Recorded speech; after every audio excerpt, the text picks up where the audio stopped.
Secret Souls.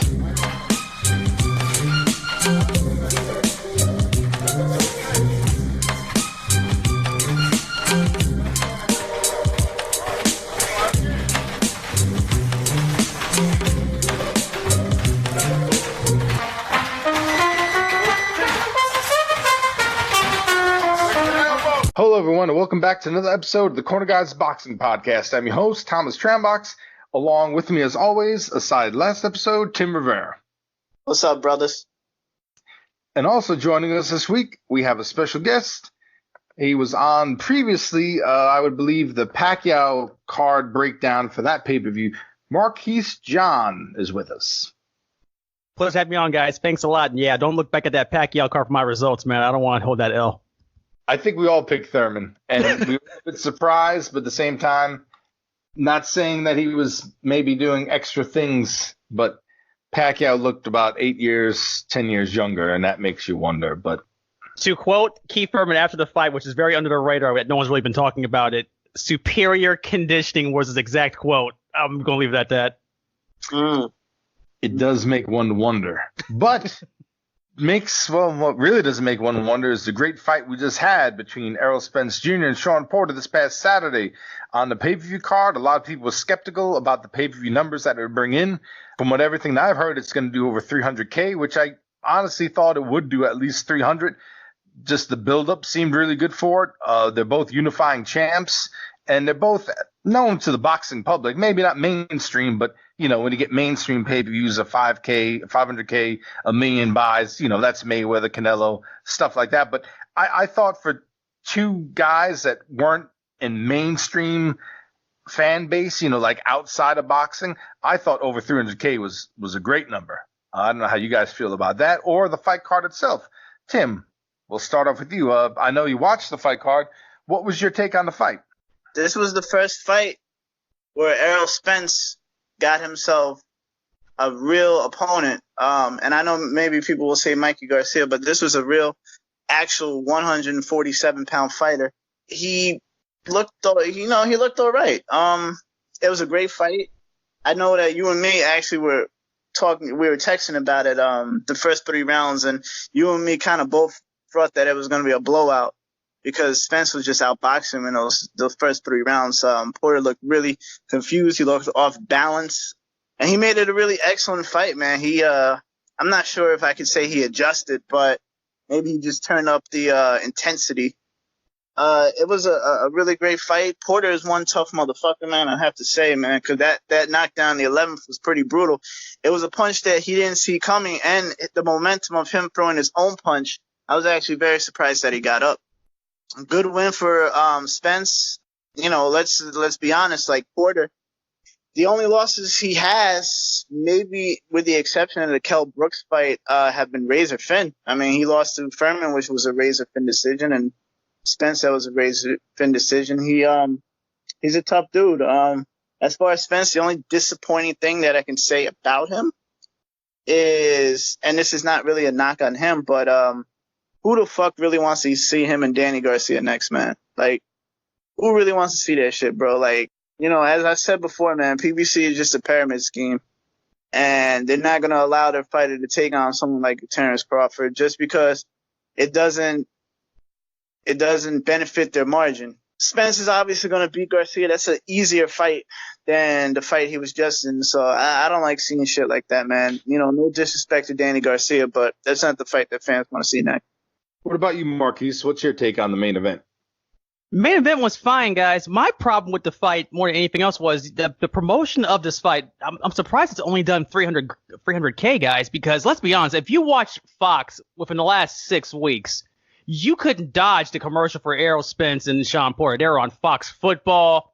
They were on all their talking head shows. They were on their radio shows. I mean, you go to the Fox Premier Boxing Champions website, the ad pops up. You couldn't block it. You couldn't get around this fight whatsoever. So I'm kind of surprised it's only doing 300K. I know it's football season here in the States, and football's king in America, which is why Fox had the prelims banned to FS1 as opposed to the last pay-per-view with Pacquiao where it was on Fox. So I get that part of it. But in terms of the fight itself, I thought the fight was pretty good. This was a Shawn Porter I was not expecting, guys, because when he fought Ugas, let's be honest, he did not looked very good. And you can still kind of debate. It was a close decision on that one, but he won the fight.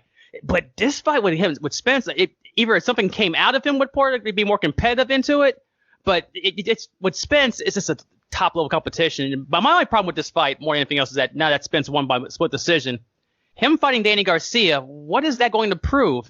Just down the scheme of things with PBC on the welterweights, where you're going to stall. How long can they box out Crawford? I mean, I get it. You don't want to fight the guy. Just say you don't want to fight the guy. Don't put up Danny Garcia and then we got to wait for Pacquiao. And then at that point, Keith Furman may come back. We'll get Keith Furman again. I mean, what are we doing with this? Marquis, I disagree with you. A few points I disagree with you on. Number one, 300,000 is a good number if you consider the fact that a lot of people thought that Spence was going to blow Porter out. Not a lot of people thought this was going to be a 7-5 fight. A lot of people thought this was going to be an 11-1 fight, a 10-2 fight. So yeah, I had it 9-3 myself. I got you on that. Exactly. I had it 10-2. So not a lot of people expected. So to have a 300,000 pay-per-view numbers for a fight that a main event that people didn't even think was going to be close is actually, to me, pretty impressive. As far as the Crawford point, I don't think it's Errol Spence that doesn't want to fight Crawford. I think it's Al Heyman. I don't think that Al Heyman wants to put his fighter in a fight that he's going to lose. Because if you make Pacquiao and Spence, which I think Spence will win that fight, but who knows? Mm-hmm. That fight, you could put that shit in Dallas Stadium. That shit will sell out. And it's both PBC fighters. I just think that Al Heyman, I don't think it has anything to do with Errol Spence. I think Errol Spence would fight Terence Crawford, and I think Terence Crawford would fight Errol Spence. I think it has absolutely everything to do with the promoters. Okay. I agree. As far as it's going to be over 300K, which I think is a good number considering they're not, mainstream stars. The point with Crawford Spence, I definitely think it's the promoters' issues. I think it's the promoters on both sides. I'm not going to put it all on PBC. I think eventually the fight will happen just because there's so much money involved in it. And I could see it happening late 2020, early 2021, where, it's at its peak. And I don't think Heyman or Arum are really going to pass in that money. But I notice a lot of people, make it seem like Crawford is the test for Spence to see if he's real. But why can't it be the other way around? Why can't Spence be the test to see if Crawford's real? If you think about it, look who Spence has faced and look who Crawford has faced as far as, big names. I mean, Spence beat Brook, he beat Porter, and you could say Garcia came up and weight. All right, cool, but he beat Garcia. Look at who Crawford's really faced. And again, why can't Spence be the test to see if Crawford's real at welterweight? Rather than vice versa, where everyone's like, well, Spence has to prove himself against Crawford. I don't know how you guys feel about that, but, lately, especially, Garcia may not be the greatest fight because everyone obviously wants to see Crawford. We know that's not going to happen. I'd rather see Pacquiao because it's a little bit more interesting, but Garcia only has 2 losses. The Porter fight was really close, and granted, he could have lost to Herrera and Peterson. I don't think he's an elite fighter, but I don't think he's a bad fighter. I'd rather see this happen than Spence fight, I don't know, just some unknown European mandatory, the IBF mandatory. I can't remember his name, but yeah, I'd rather see him fight Garcia. I don't think it's a terrible fight. I don't think it also should be pay-per-view. But what do you think as far as, my theory, whereas why can't Spence be the test for Crawford at pay-per-view other than the other way around? Most people have it as, Crawford is a test for Spence. No, I got you, man. No, in regards to, I think it's a fun narrative you put it that way because people always think that Crawford is pretty much Crawford's the media darling that's being shut out in the perception that on boxing circles in terms of Spence is apparently like the guy that apparently they have Crawford as the boogeyman apparently, but at the end of the day it may be Spence, as is what you're telling me. So it makes sense with that. But my thing with Crawford is that on Crawford's end of it, because there's no welterweight for him to fight is the main issue. He's scheduled to face Kavaliauskas in December. Bomac hasn't got his name right yet, so I don't know if he even prepared for it. So that's still up in the air, but that's going to happen at some point. But with Crawford being it's funny you mentioned that because Eddie Hearn came out with something earlier in the week saying that Crawford is slowly becoming the B-side in this. And the way this is all playing out, that may just be the case. And if you're going but simply basing on numbers, and the only number we all have to go on is pay-per-view sales, and if this Spence pay-per-view done over 300 and more probably like the same as like the Garcia one, which did about 360, 400, depending on who you ask. But let's be honest, that's the number that people that actually paid the actual pay-per-view sticker. You go online, people are watching this fight. I'm not telling you where to find it, but they are watching this fight. Let's be honest. So it's making Spence a household name as opposed to Crawford, who is honestly with the Crawford Khan pay-per-view. To this day, no one has the actual numbers. All we know is that Bob lost money on it, and supposedly, depending on who lies to you, it did about 150,000 pay-per-view sales, supposedly, give or take. That's cool. I mean, against Amir Khan, and then, well, let's be honest, the fight wasn't that good. But it makes me wonder with you guys, and I'll throw this question back to you guys, is Crawford becoming the B-side in all of this if they ever do fight down the line? I mean, I'll say this, just to go to Thomas's question, and then I'll answer your question, Marquis. As far as Spence being Crawford's test, I don't see it being that way. It's like this, man. A lot of people say that Crawford should sign with PBC. And the reason for that being is because right now he's incapable of getting a fight with someone like Danny Garcia, Mikey Garcia, Manny Pacquiao, or Sean Porter because they're all PBC fighters.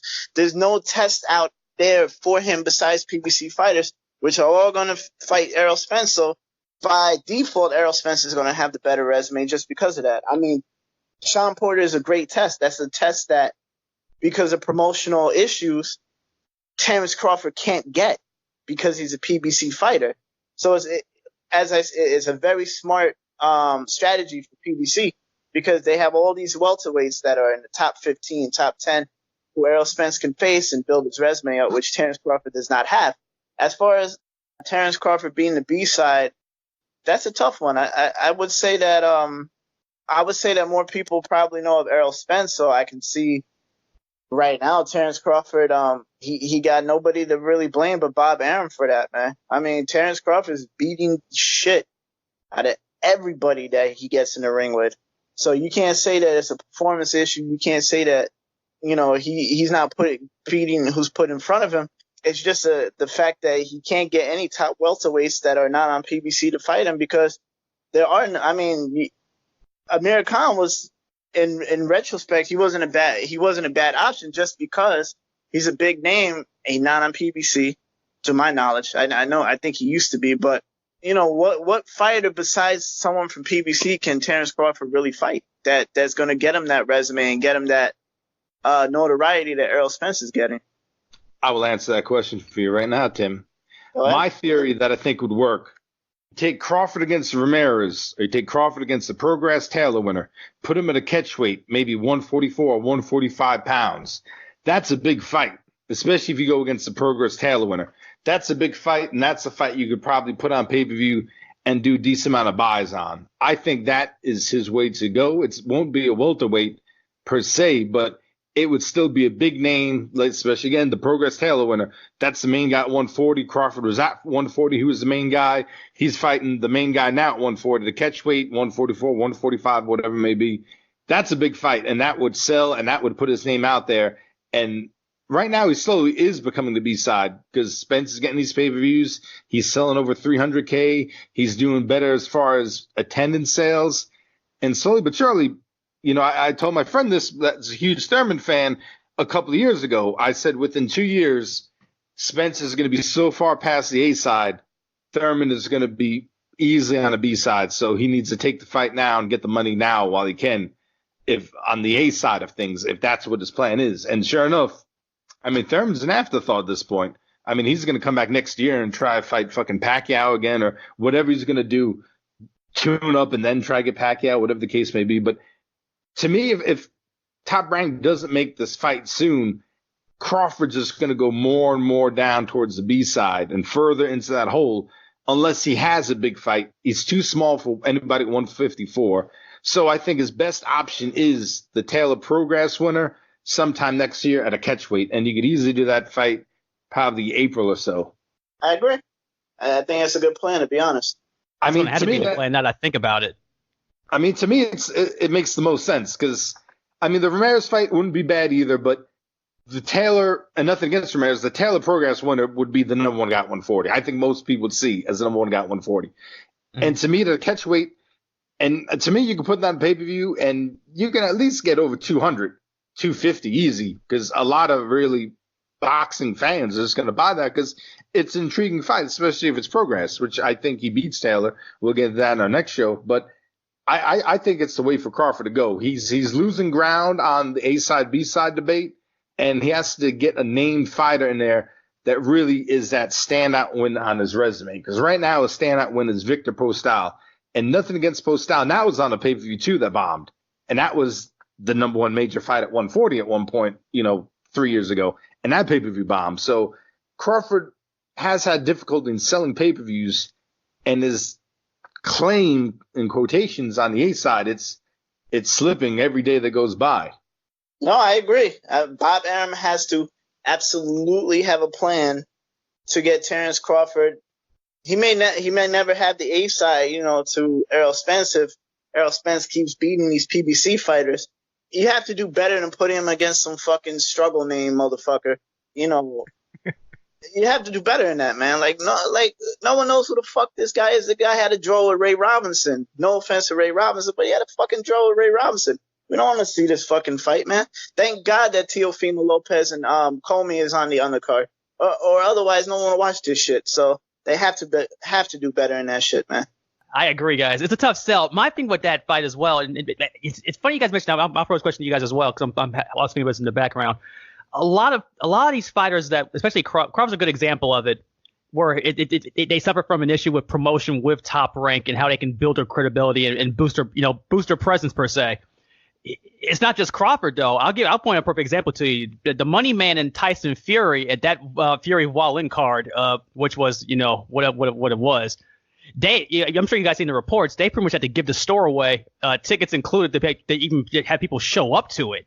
So I think as to with Top Rank as a whole, it's a promotional thing where they had to have either reevaluate their promotional strategy or a tactic in regards to getting out there, making their name known, or either beat on ESPN a little better or a little harder for promotion. Because let's be honest, the only promotion we got for the Fury fight was the week of when he was all over the place saying that these guys are bum, this guy's a bum, this and that and the other. And then once the fight came, he'd come out in the sombrero and no one really cares. They can't keep doing that for the same thing with Crawford. These are their big name guys. But the thing is, the difference with Tyson Fury, and I see your point, but the difference with him is that there was a conclusion, and the conclusion was Deontay Wilder. That fight was already going to happen. There is no conclusion for Terrence Crawford. There seems to be no direction for Terrence Crawford. There is not a solid, concrete conclusion that they're going to make an Errol Spence fight. So if you do not have that on the table, where do you go? At least Tyson Fury had Deontay Wilder at the end of the rainbow. Terrence Crawford has nobody. I kind of agree with that Fury at least had an end game. You could kind of eat the money on Wallin and Tom Swartz, knowing that you're going to recoup it later on with the Wilder pay-per-view, and it's going to be blown up as this, really big event. Crawford after, Green Machine or Mean Machine, whatever his name is. Where does where does he go now? It's like Josh Kelly, Ray Robinson. It's like, what options do you have that are viable names unless, again, you do that Progress. Taylor is the only thing that I can think in my mind that really makes sense. And that would be a huge lead-in if you have Spence Garcia in January, maybe the Crawford and winner of the 140 at, let's say, May, and then you have that fight in September or something like that. I mean, that fight would be, even bigger because more people if you're familiar with Crawford. But right now, it's just throwing darts at the wall with Crawford. Like, all right, so he wins on December 14th. What's next? Robert Guerrero? I mean, where do you go? Oh man. Anything but Robert Guerrero. By the way, guys, speaking of the card, I mean, and I love the Spence Porter card as a whole, but the lead-in to that on FS1, which I did catch on the replay back at the house, may have been some of the, well, I can't even say worse because it's kind of in line with some of these PBC shows. But gosh, like that Guerrero fight just seemed like it went slow motion for about 8 rounds, guys. I don't know what happened with all of that, but he did win, right? They cut off the scoring judging before the pay-per-view started. Yeah, he won I turned it off around round 6 because I had just had enough. But like you said, I like the card to kind of go over the undercard real fast. Obviously, Lopez stopped Molina. Molina also announced his retirement, which I'm happy that he did because he looked like he was shot in that fight. And as Tim He looked like he retired in the first round. as Tim mentioned, it's a good thing he didn't fight Lipinets because Lipinets may not have, well, he may even have the power of Lopez, but his punch is a lot more straight and accurate. So that back injury that Molina suffered on the Pacquiao card really worked out good for him because he was going to take it even worse by Lipinets. But Molina leaves us. I mean, he wasn't a great fighter technically, but he has a lot of memorable fights. He has a comeback against Red Cash. He surprised everybody. Not that Proudnikov is not, Pernell Whitaker, but he surprised everybody by the way he outboxed him. He had the war with Matisse, which I think was the beginning of the end for Matisse. It took a lot out of him. The comeback against Mickey Bay. He had the comeback against Henry Lundy. Molina's left us with a lot of memorable fights for a guy that, is just, nothing stands out on him besides power. But I guess that's all he needed for a really successful career overall. Absolutely tough guy. He was a tough guy, and he was a really nice guy for anyone who ever talked to him. I don't know if any of you have, but really nice dude. Very, very exciting fighter to watch. Not very skilled as you were putting it, but I mean he obviously had one hell of a punch, man, because that Matisse fight was great. Yeah. He had some crazy heart. I am very happy that he did not face Lipinets because I really think that would have been bad. And just remember, if he was washed up in the Figueroa fight, that just goes to show how much Figueroa sucks because I had Molina winning that fight. Just another shot at Omar Figueroa, but I had I had Molina washed up John Molina beating Omar Figueroa, so I'm happy that he retired, man. I really, really, really hope he doesn't do a Robert Guerrero and come back. I hope this is it. You had a lot of great fights, going to sunset, trained fighters. It was a great career, and I'm happy that he made that decision. And in the last fight, man, until the last fight, he went out with like a fucking warrior. Also in the undercard, we saw a really bad decision between Barrios and Akhmadov. I had 114-112 for Akhmadov. I can also see the draw, but the rounds were really obvious that Akhmadov won. After that knockdown in the fourth round, he pretty much swept everything until he got caught in the 12th. And even in the 12th round, he was dominating that round besides the one punch where you could even say, maybe Barrios only won at 10-9 because all he did was that one punch, which is an argument you can make. So how Barrios won, and by the scorecards he won with, that fight was over on two of the judges' cards before it even got to the 12th. Nothing against Barrios, but, fights like this make people hate him unwarrantedly. I wouldn't say hate him, but, really go against him. Like the next fight Barrios has, I just really want to see him get his ass kicked. And it's no fault of his own. It's just the terrible, terrible scorecards in that fight.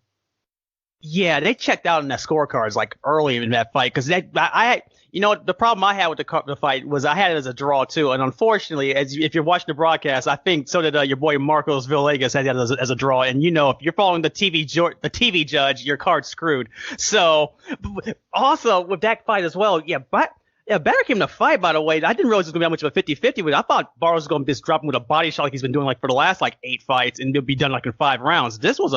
He legitimately lost this fight, guys, and if it wasn't for his knockdowns, it'd be a whole different story. But those scorecards that's some of the worst judging in a while, guys. That one was pretty bad.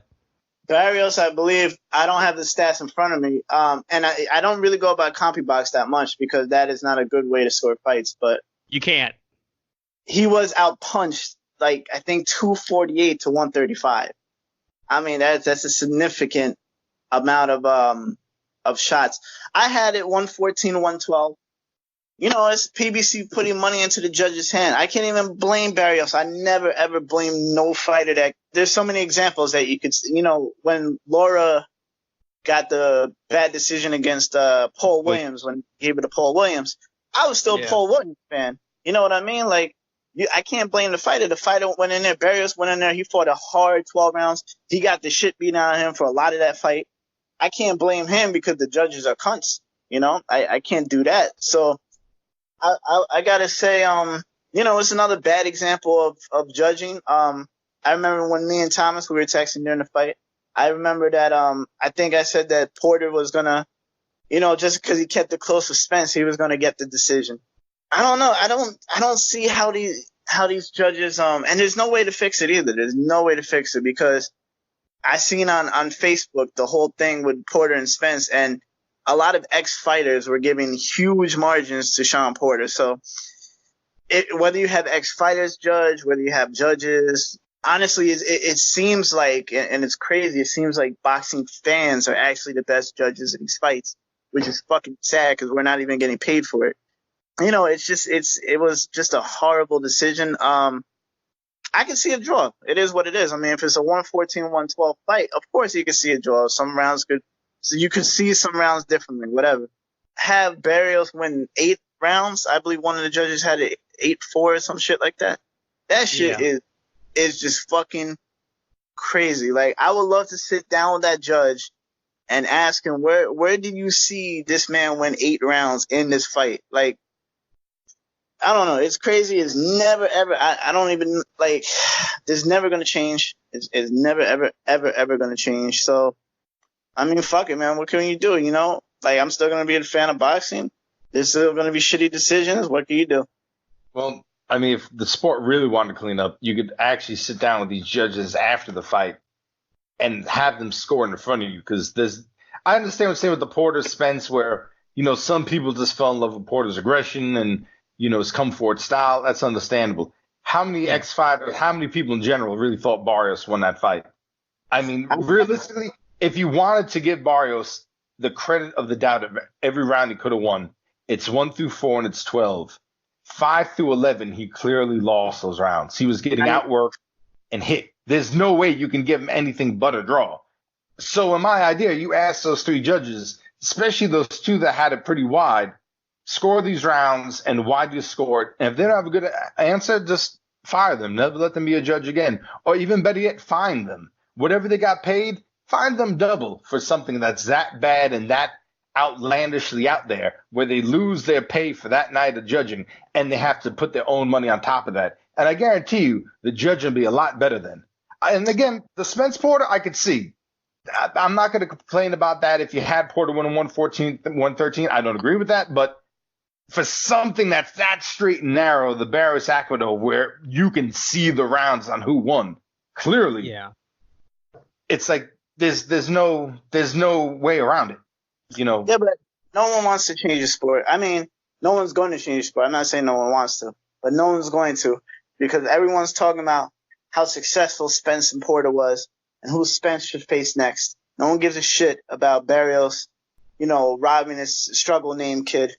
No, no one cares, man. No one, it's forgotten. It's swept under the bed or the rug, whatever the expression is. But it's forgotten, man, because everyone enjoyed themselves. The car was a massive success. The only one it hurts is whatever the fuck this guy's name. There you go, Aguado. That's the only one that it hurts. It hurts him and his family, and no one gives a fuck about that. And that's why it won't change. Sadly but true. And again, promoters on the A side that I won't say they're fixing these decisions, but have favorable decisions go their way. They don't want to give that up either, because they can milk Barrios out for an easy defense or 2 until he gets a tough mandatory and he gets his ass whooped. But, you can get a few more paydays out of Barrios at this point if you're PBC. Yeah, because Barrios is 140, right? Yeah. Yeah, there's no way. I'll just rattle up the easy names. Ramirez, Taylor, Prograis. You think Barrios has a shot at any of those guys? Probably not. And you talking about to win or to get the fight? To win. Fuck. To get the fight that's a whole other animal. Fuck no, he got a chance against none of these guys. Exactly.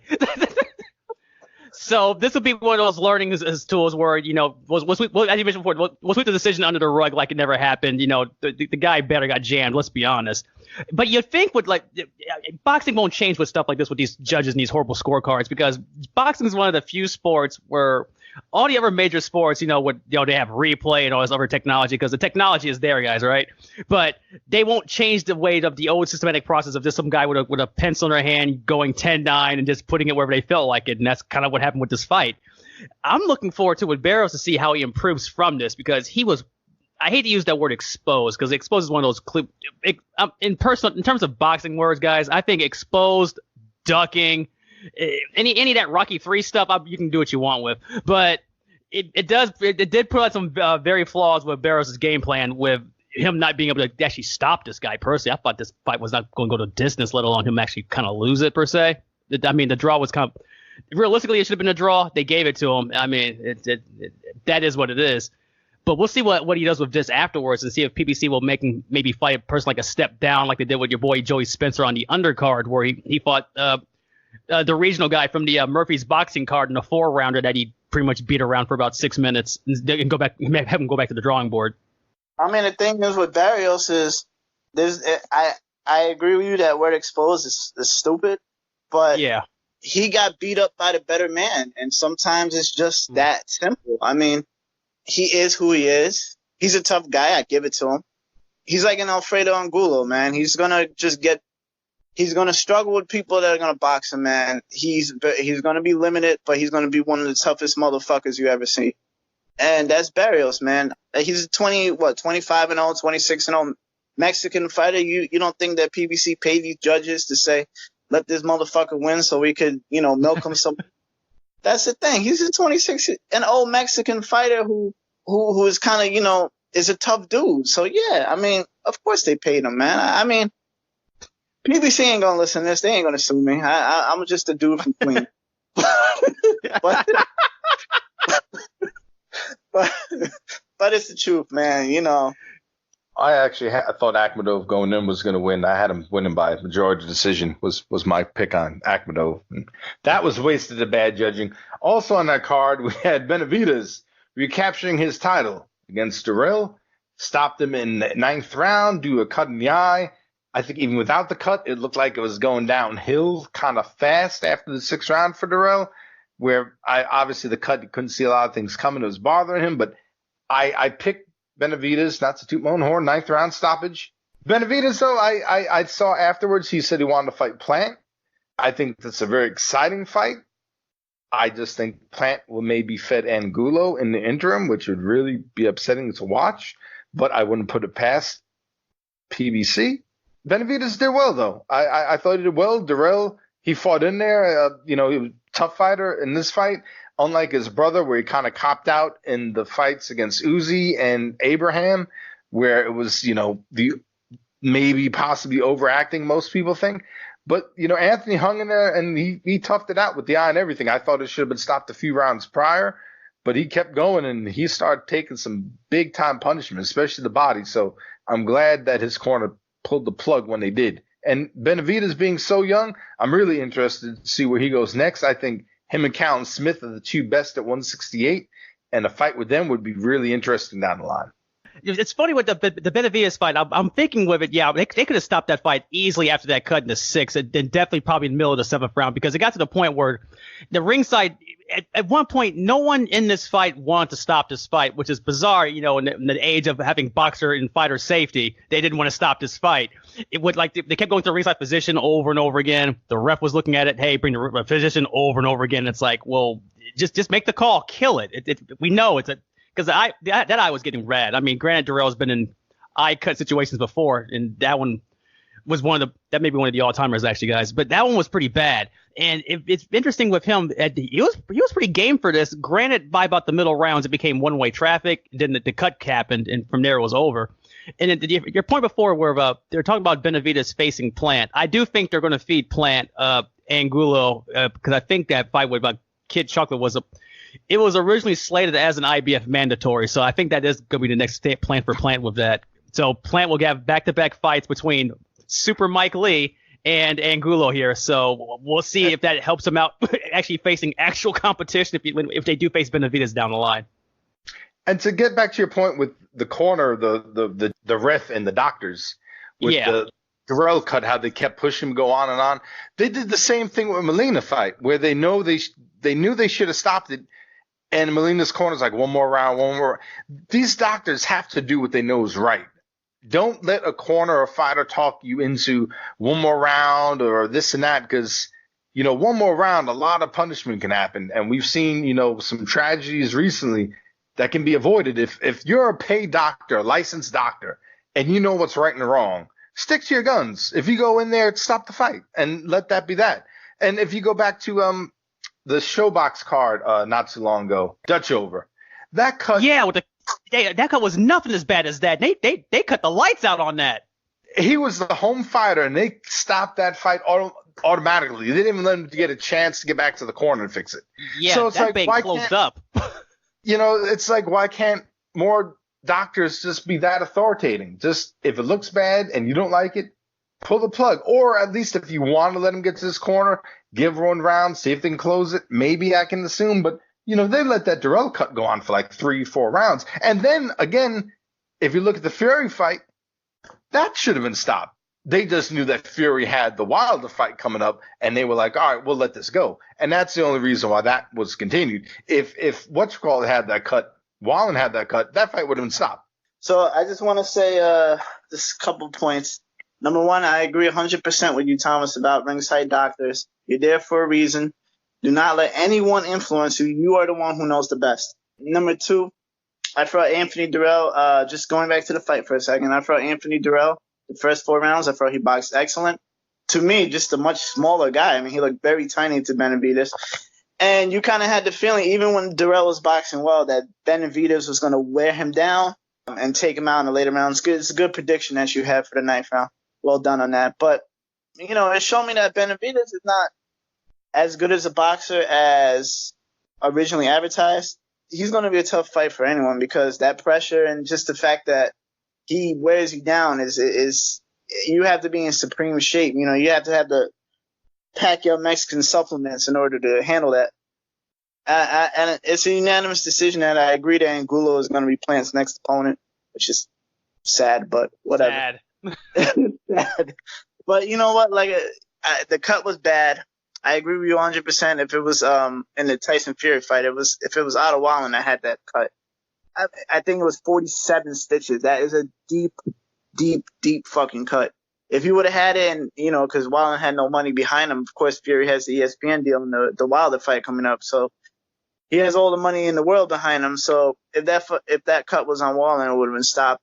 Like you said, the main point that you brought up, and I agree 100%, and I think it is very, very important that you said it, and I'm glad you said it, is that doctors should never be influenced by the corners, and they should just do their job, and their job is to protect the fighter. All right. And on the last note on that card, unless anyone has any of them, but just what were your final scores of the Spence Porter, you guys? I had it 116, 111. I thought Spence was pretty much single-handedly was taking control of the fight. The big thing with that fight, and I advise anybody who has anything closer than that to rewatch it with the sound off. The big thing that was distracting on that fight more than anything else was at some point, guys, I want to say it was like maybe the 4th or 5th round. At what round did you guys remember Lennox Lewis and Joe Goossen stopped paying attention to the fight? I'll ask you guys that first. Secondly, if you turn the sound off and you ignore the ridiculous CompuBox thing, because I'm convinced with some of these PBC cards, that thing's busted. Like, I don't know if they're counting or just pushing the buttons. If they feel like they blink, they push it. I don't know what happens. But just with that fight, the aggression that Sean was landing was cool, but he wasn't landing anything, but the aggression was there. With Spence, it was just a more accurate fighter. That's all there was to it. That's why I had it 116, 111 on my part. I don't know what you guys had. I had it 116, 111 on my card. I will say this. I was watching the fight on a LG Android phone, so I hardly heard Lennox Lewis or Joe Goossen on the broadcast, thank God. You missed a lot of oohs and ahs, man. You didn't miss nothing. I mean, Lennox Lewis is this generation's George Foreman. He's the greatest commentators of all time. So, man, it's the truth. He's this generation's George Foreman. He's on the fucking. So thank God that the sound of my phone is so shitty that it didn't work. But yeah, I had it 116, 111. The last 2 rounds, obviously the 11th you couldn't have gave him because there was a knockdown. The knockdown really sealed it, to be honest. So as far as watching the sound off, I think you could watch it with the sound all the way up. If you know how to score a fight, you know how to score a fight. So that's my opinion. I'm actually in the same boat as you guys, 116, 111. I could see it also being 117, 110 or 115, 112. I just don't see how you can have Porter winning unless you just scored on aggression. And the one judge had Porter 115, 112. Not a lot of people talk about how bad of a scorecard that really was because I can't. There's no defense for that card either. There were a lot of bad scoring cards in this fight card, but the fight was great. God. Agreeing. Coming up this next weekend, we have G3 back in the ring against Derevyanchenko. Should be a good fight. Also on the undercard, Israel Madrimov and Ali Akhmadov are two prospects to look out for. They also both fought a Rolls card. What do you guys think about this Golovkin Derevyanchenko fight? It's a great fight, man. It's not getting a lot of promotion because I guess it's between two European white fighters, I guess. That could be it. But it's a really great fight, man, especially because Triple G is getting older. Derevyanchenko is an action fighter. It's a fight that I think fans should definitely tune into. You know, like, if Steve Rolls could take a round against Triple G, then Derevyanchenko could definitely keep the fight close. It's a fight that I'm definitely going to score, and it's the struggle name card, man. There's a lot of it's a lot of syllables, in the card. But yeah, I'm definitely, all joking aside, man, I'm definitely looking forward to that fight. It's a fantastic fight. And I think it's going to be a lot closer than people think. I don't think this is going to be a fight where Triple G runs away with it. So I look forward to watching it. Definitely going to be a good one. I think it's going to be good. I agree with Tim in terms of a lot of struggle names. I'm going to write that one down, man. That's great. But with this fight card, I want to throw to you guys at this. Derevyanchenko is being trained by the greatness of Andre Rozier. This is his third shot at Triple G. The first two, of course, you guys know against him were Daniel Jacobs with an L and Curtis Stevens with an L. I think this may be the time he may actually have an actual breakthrough. This may be the one time where if Golovkin can get beat, it will be with Derevyanchenko as he's gotten older. This actually may be a pretty good fight. I mean, the card itself should be all right. I mean, it's the zone. They put on worse. I mean, they put on these VP Boxing Philippine cards that no one understands. So I mean, they put on worse products. So this one's gonna be fun. I'm looking forward to seeing what version of Triple G we're going to get. Are we gonna get the one that got hit by Steve Rolls for 2 rounds, or are we gonna get the one that we all know and love? I think Jesus Christ himself could have trained Curtis Stevens, and Curtis Stevens still would have loved it. You can't really, don't put that on Andre Rozier. Don't put that on him, man. All right. Oh. Shout out to Curtis Stevens, though. But yeah, it's gonna be a good fight, man. Derevyanchenko definitely. At this point, man, they got Triple G at the right time.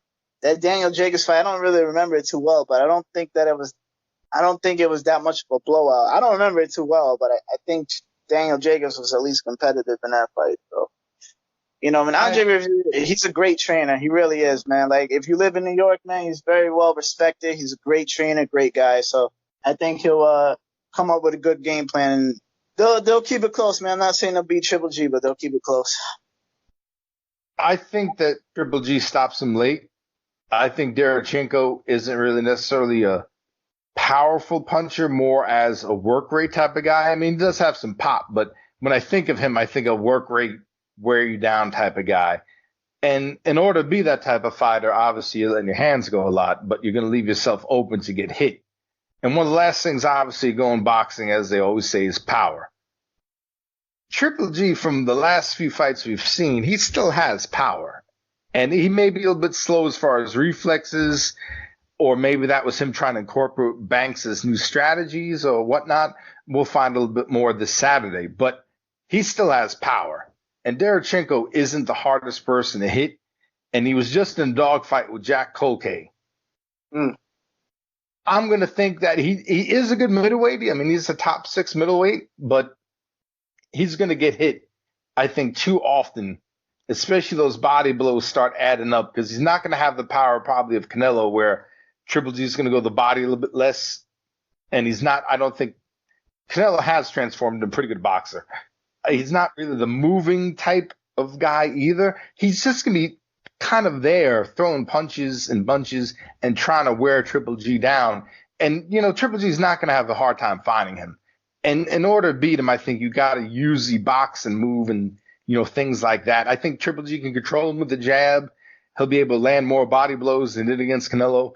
And eventually it's going to wear Derevyanchenko down, where I can see around the 10th, 11th round, he winds up folding up. At least that's what I think. But again, who knows how much Triple G's really slid down the hill from what he used to be to what he is going into Saturday night. But I'm going to go with Triple G around 10th, 11th stoppage. I'll go Triple G. I'm going to say decision. You thinking like wide, close, like 116, 112, 118, 110? Or? I'm going to go with Derevyanchenko winning a few early rounds, so I'm going to go 8-4. 116, 12, Triple G. Yeah, I'm kind of in the same boat, guys. I'm going. It's Golovkin's fighting in Madison, MSG again. That's kind of like the A-side town for him. So I'm going to go like 117ish on my end here.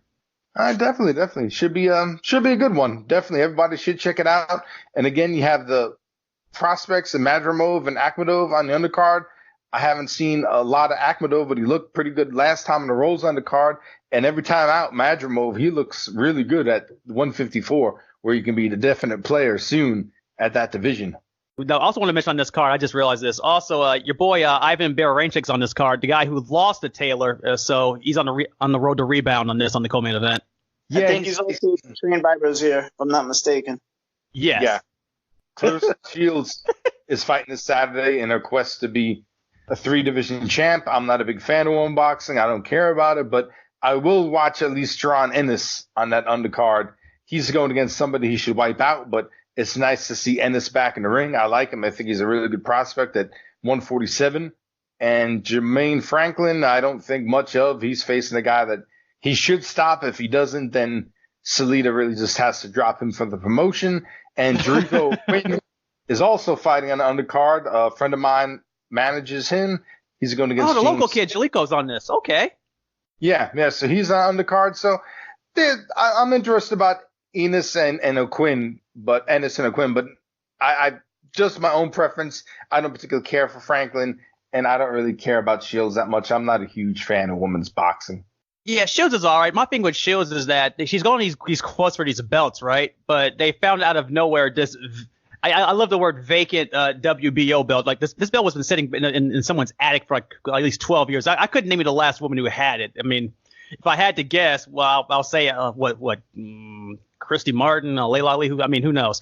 It's been sitting in the middle of nowhere. And the woman she's fighting is coming off 2 losses. So, I mean, Shields' competition isn't exactly all there.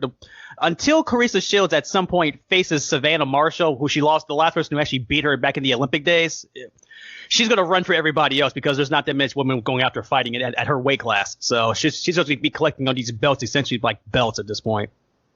I think Shields should go to the UFC, man. Fuck it, man. Have a man interested in Clarissa Shields, man. That would fucking sell, because just in my opinion, she's clearly the best of the pack in female boxing. I know Savannah Marshall is good, and is the last one to beat her, which I think Clarissa Shields actually avenged that loss, if I'm not mistaken. But I just think she's the cream of the crop in boxing, man. Like Thomas said, they're just finding these fucking belts in attics and yeah.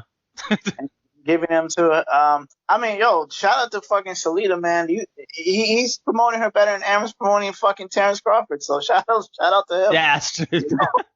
Yeah, so it's definitely a good weekend for boxing. You got the G3 for people that are interested in Shields, and at least to have a lot of prospects on the card.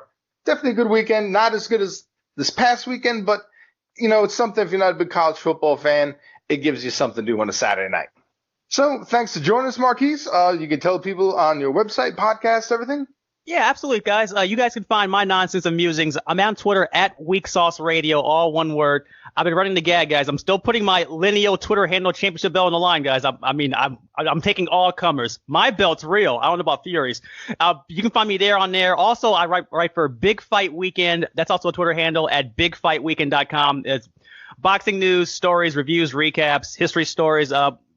By the time this podcast comes out, I'll have a story out. This is the anniversary, guys, of the Roy Jones, Antonio Tarver fight that I was at here in Tampa back in 2005. That was a hell of a fight. So I'll have that up for the website as long as anything that I have coming to mind, such as any random news that comes down the line, as always. Guys, thanks for having me on with this. It's always fun.